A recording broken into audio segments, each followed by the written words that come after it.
आइए आज हम विचार करते हैं कि सत्य क्या है, सत्य का अनुभव कैसे हो। वास्तव में सत्य को जानने के लिए हमारा मन सभी शब्द जालों से जब शून्य होता है तब सत्य का अनुभव होता है। अन्यथा हमारा मन जब तक शब्द के जालों से भ्रमित रहेगा तब तक सत्य का अनुभव हमें नहीं हो पाएगा, क्योंकि इन शब्दों को हमने विश्वास के रूप में पकड़ रखा है, एक परंपरा के आधार पर पकड़ रखा है।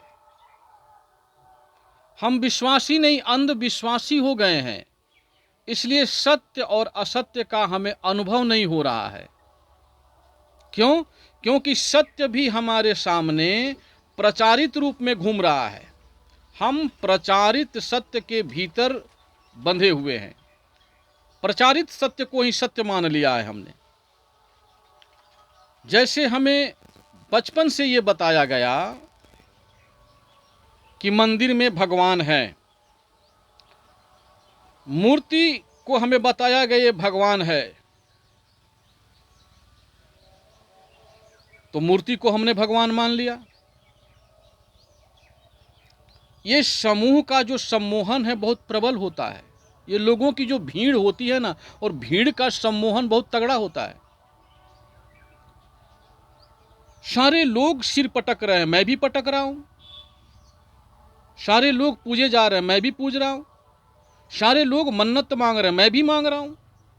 विचार नहीं कर रहा हूं, क्योंकि हमारा अंधविश्वास हमारे विचार को मार चुका है।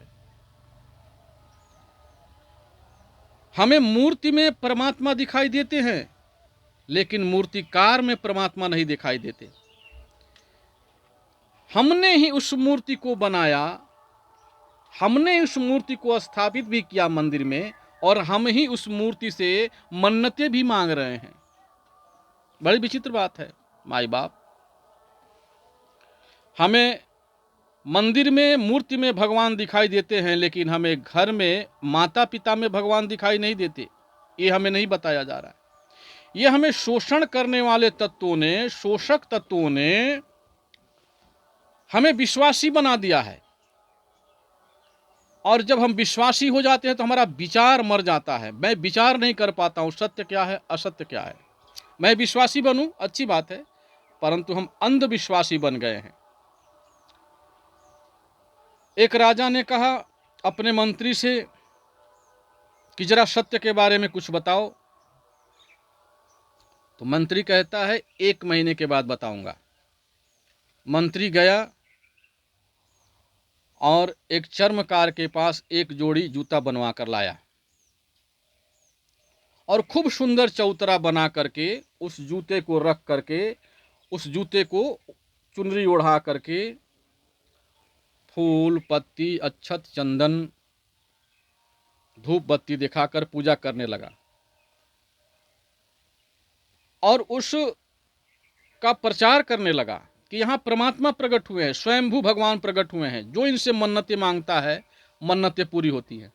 हो गया पूजा शुरू, लोगों ने पूजा करनी शुरू कर दी। अब चुनरी चढ़ने लगा, धूप बत्ती फूल पत्ती अक्षत चंदन चढ़ने लगा, लोग मन्नतें मांग रहे हैं, लेकिन विचार कोई नहीं कर रहा है। विचार कोई नहीं कर रहा है कि इस चुनरी के भीतर में क्या है। कोई नहीं, कोई विचार नहीं कर रहा। बस सभी भीड़ के सम्मोहन से सम्मोहित होकर के पूजा कर रहे हैं तो कर रहे हैं। प्रचारित सत्य को ही सत्य मान लिया, प्रचारित असत्य को सत्य मान लिया, ऐसा समझे। इस प्रकार से एक दिन राजा भी इस बात को सुना और राजा पूजा करने के लिए आया। उसने भी चुनरी चढ़ाई, अक्षत चंदन फूल पत्ती चढ़ाया, और बस क्या था, मन्नतें मांगना शुरू कर देता है। गिड़गिड़ाता है हमारी राज्य की सीमा बढ़ जाए, हमारी सैन्य शक्ति बढ़ जाए, हमें शत्रुओं से भय ना हो, हे भगवान हमारे सारे दुख को हरण करो, हमें पुत्र नहीं है, पुत्र, सारी मन्नतें मांग देता है। मंत्री ने कहा महाराज पूजा आपने कर लिया? उसने कहा हाँ। मंत्री ने कहा मैं आपसे कुछ कहना चाहता हूँ।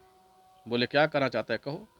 मंत्री ने चुनरी को हटा दिया जूते के ऊपर से, और जैसे ही चुनरी को जूते के ऊपर से हटाया तो राजा का जो विश्वास था परमात्मा के प्रति वो टूट गया। उसका विश्वास का दीवाल गिर गया, क्योंकि उसका विश्वास झूठा था। प्रचारित असत्य को सत्य बनाकर परमात्मा बना करके उसे पूजा करवाया जा रहा था। इससे उसका विश्वास का दीवाल टूट गया, कमजोर हो गया था, कमजोर था उसका दीवाल विश्वास का। कहीं हम भी ऐसा ही तो नहीं कर रहे हैं? परमात्मा कौन कौन है? परमात्मा परमात्मा माने जो एक रज कण से लेकर पूरे ब्रह्मांड तक व्याप्त है, वो परमात्मा है। उसी शक्ति को परमात्मा कहते हैं, जिसे प्रहलाद ने भी कहा हम में तुम में खड़ग खंभ में घट घट व्यापई राम।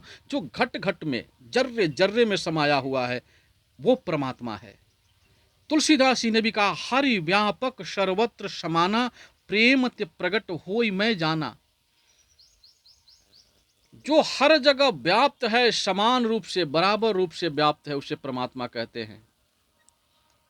तो जो सब जगह व्याप्त है वो मुझ में भी व्याप्त है, और मैं अपने अंदर विराजमान परमात्मा को अगर जान जाऊं तो जीव निहाल हो जाता है, आनंदित हो जाता है, गदगद हो जाता है, सुखी हो जाता है। फिर उसे कहीं जाने की आवश्यकता नहीं पड़ती। उसने अपने अमृत कुंड को पहचान लिया, फिर दूसरे जगह उसे कुछ खोजने की आवश्यकता नहीं होती। हरिओम, राधे कृष्ण।